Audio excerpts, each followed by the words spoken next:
Walt Disney Parks and Resorts have finally given the first images of what the inside of the now destroyed Splash Mountain looks like. Is Tiana's Bayou adventure really going to make the spice that they were looking for us all along? Let's talk about that on That Park Place. Hello, I am Jonas J. Campbell, an investigative reporter for That Park Place, and here with me is Brer Vash. Vash, is it one of those zip-a-dee-doo-dah days? I do believe it is. I got Bluebird on my shoulder right here. Brer Jonas, welcome to the laughing place.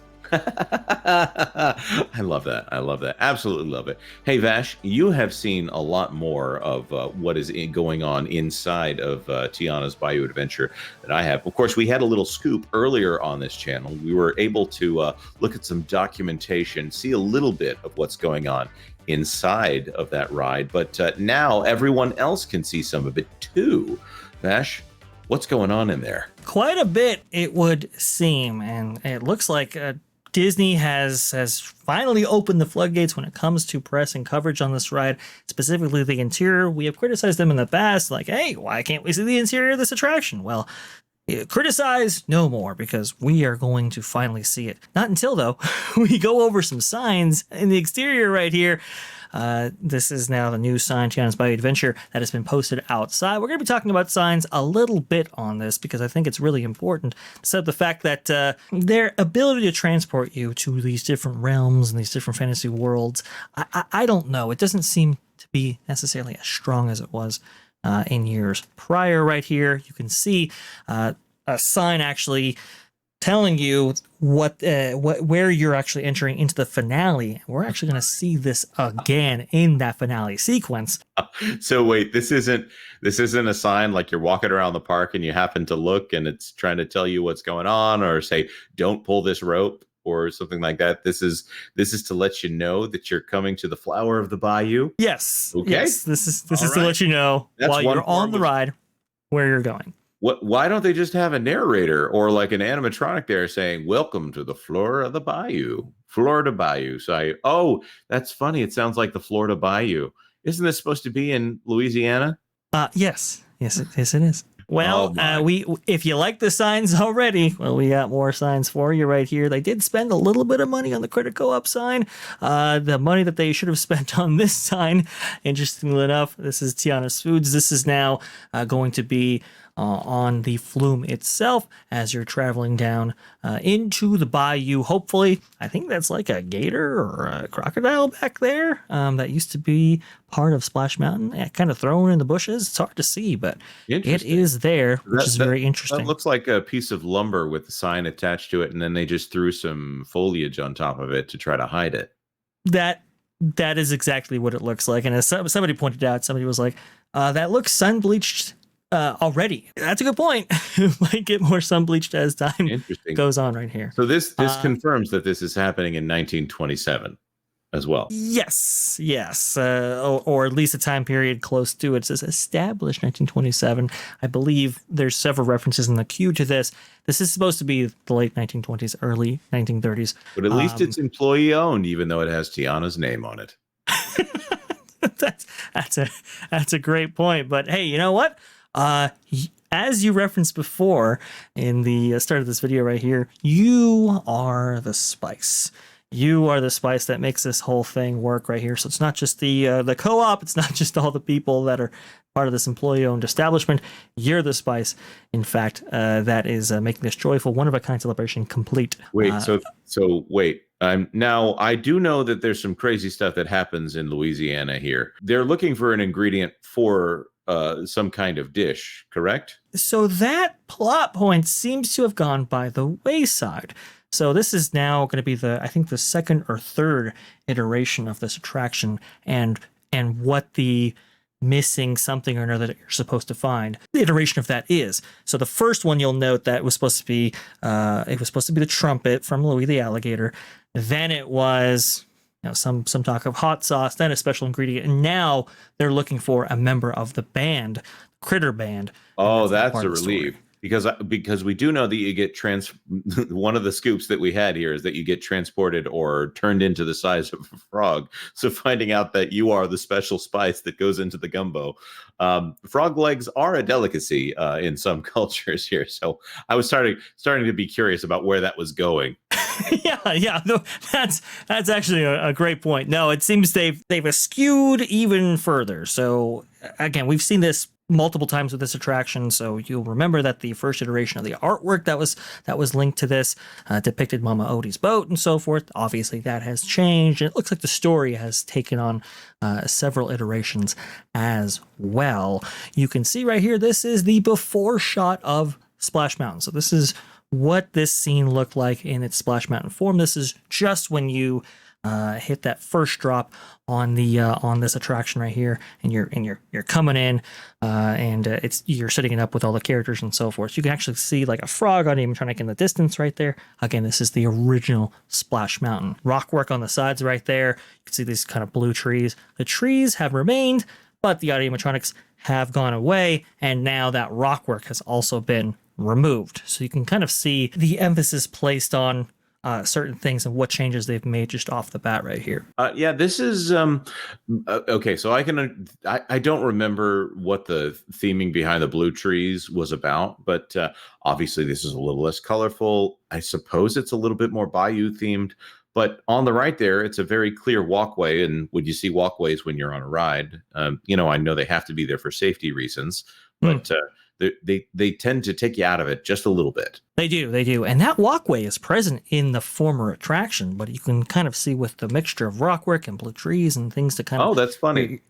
Your eye links to, it doesn't seem as prominent as it does now, and that kind of speaks to the lack of things going on, which we will get deeper into in just a moment. Yeah, we are gonna dig a little deeper.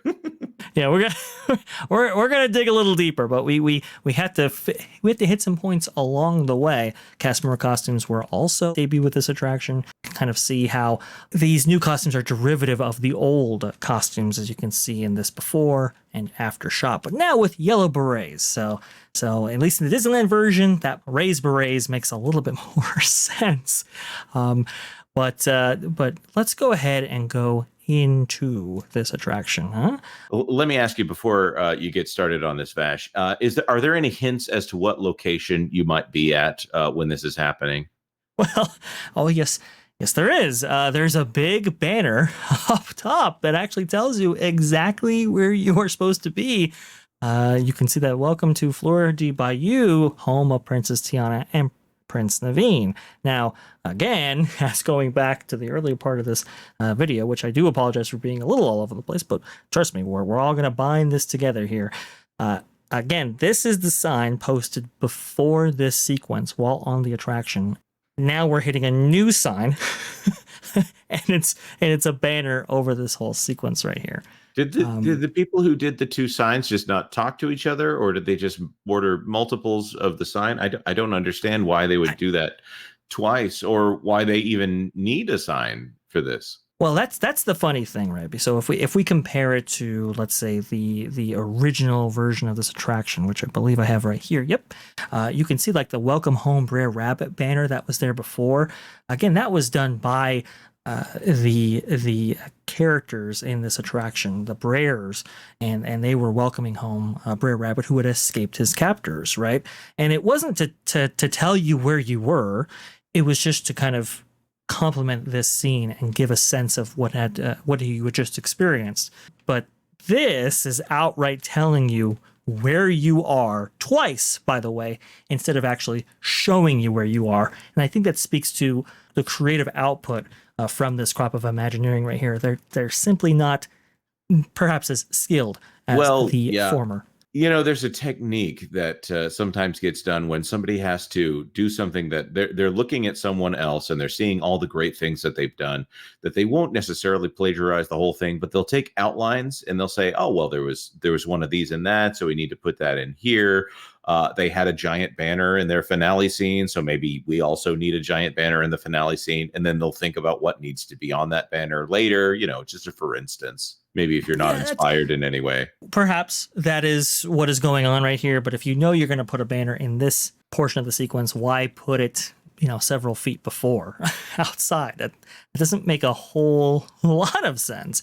But c'est la vie. This is Maybe it's to block something that's behind there. Actually, that's probably what it is. There's probably something behind that banner that is not meant to be seen, and for show reasons, they need to have something covering it up. But here we are.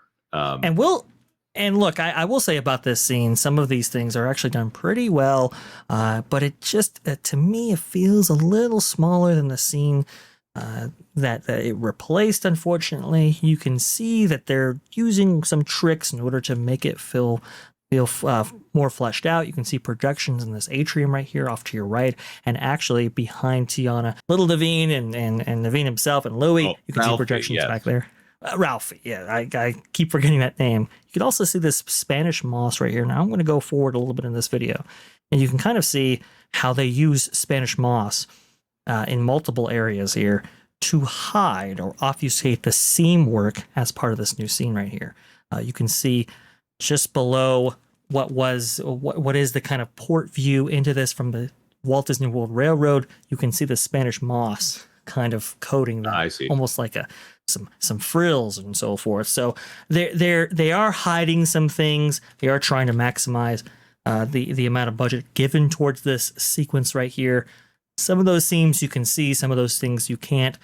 Overall, this I think is the fullest fleshed out scene as part of this attraction, because honestly, if you look at other areas of this ride, it feels a little empty. So yeah, I'm gonna point this out. This right here, this section, I was looking at it, and then I was studying the we call it imagineering video that this came from, and they actually showed this part more than once in that video. They focus on the band that's to the left, and then they come back and they have the longer approach to the band there. Right. It was interesting in that minute and a half or so of what's there. I don't know how long the entire ride of Splash Mountain is supposed to be, but the Tiana's Bayou Adventure, we're only seeing a very short period of it here. Not that you need to show the entire period of it, but we would be judging it off of just a small portion of the ride. That is true. But this is supposed to be your first impression of what these scenes are supposed to be like. And I will say, even though these figures are very illuminated, and we'll have to see what this actually looks with the naked eye and so forth, the areas around these animatronic figures are very dark. And I think that kind of speaks to what we were worried about when talking about this attraction, how many animatronics would be featured in this. There might be some blank space, and apparently there absolutely is, as you can see right here. One last thing we'll go over is the laughing place scene that used to be part of the original version of this attraction. You can see that right here. This is when you're supposed to take on the size of a frog, so things are oversized in this section, but you can see that kind of laughing place iconic color scheme as part of this. We don't see any animatronics from what I can find. There might be some moving pieces, but you can see there's this projection in the corner of the room that's supposed to represent the size and scale of what we're supposed to be from the character's perspective. It does not look good. I'll put it that way. Yeah, it looks like a TV screen there. That and obviously you don't need a giant animatronic Tiana head. I won't compare it to other giant animatronic heads that are can be seen elsewhere in the Orlando area here, but that would be that would be even weirder. I just really don't. I don't think this is great. In the original version, this is where like the beehives are spinning around and the animatronics are popping down in and right. Things like that. And the famous, I think somebody says, and he's got the bees all over him, right? Yeah. That was a fun little sequence there. Yeah, I'm not really impressed with this one in particular. It's a good thing it's based on the already existing Splash Mountain ride that is. When I say this, the ride system has not been modified in any way, as far as we know. I don't think there have been any permits filed for that. And this was done during the Reedy Creek dissolution here. So it sounds like it's the exact same ride system throughout. Yeah. It looks like the Magic Mist portion that Trina Carter was talking about on stage. I think it's part of this kind of this slip and fall section right here, so that seems to be consistent there. The new song that they made Much Ado About by PJ Morton, who was actually sitting in that log vehicle, plays at the finale. That sounds very generic. I was very curious on what that was going to sound like. They do play it a little bit in that We Call It Imagineering segment here, and that doesn't sound good. You can't do much better than Zip-a-dee-doo-dah as far as songs. That's a hard song not to sing. In fact, there's a reason that it's kind of a difficult song to you can't frown while you sing that song. It's a very happy song. It's got a zip in it, by the way, a zip that could be the spice. Guys, put Zip-a-dee-doo-dah back in the ride. Just figure out how to do it. This is obviously they're doing their marketing push. This ride is supposed to be premiering within a month. They've got to do everything they can to get people excited, to get those Genie Plus numbers up in order to sell as much of this as possible. Because again, this is going to be one where if you want to make sure you get on the ride, you're going to have to pay for Genie Plus, or you can just go into a lottery and only a certain number of people are going to get into it.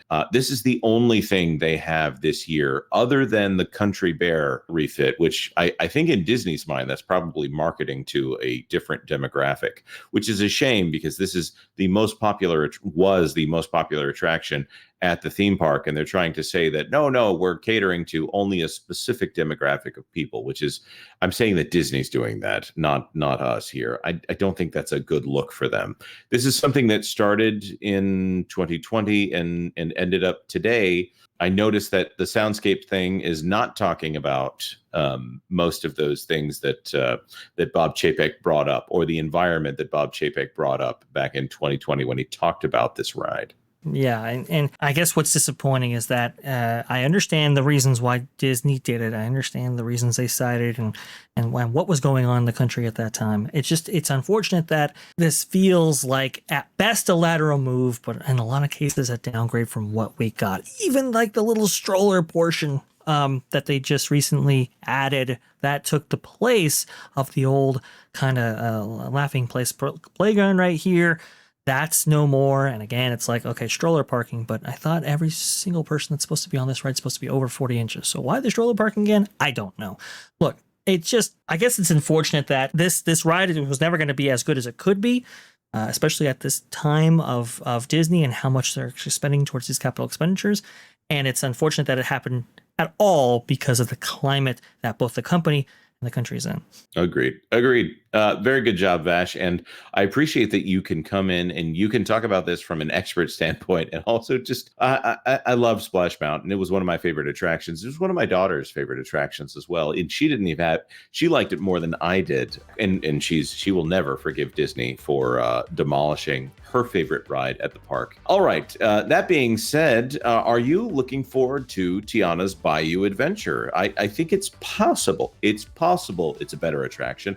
At least they'll have it back at the park. It's a great ride to ride on a hot day, and it does get hot there in Florida in June. That being said, like this video if you like this video, and consider subscribing to That Park Place for all the news that should be fun. Thanks for watching That Park Place News. For more information, consider checking out www.thatparkplace.com. And don't forget to subscribe, share, like, and send this out on your favorite social media accounts.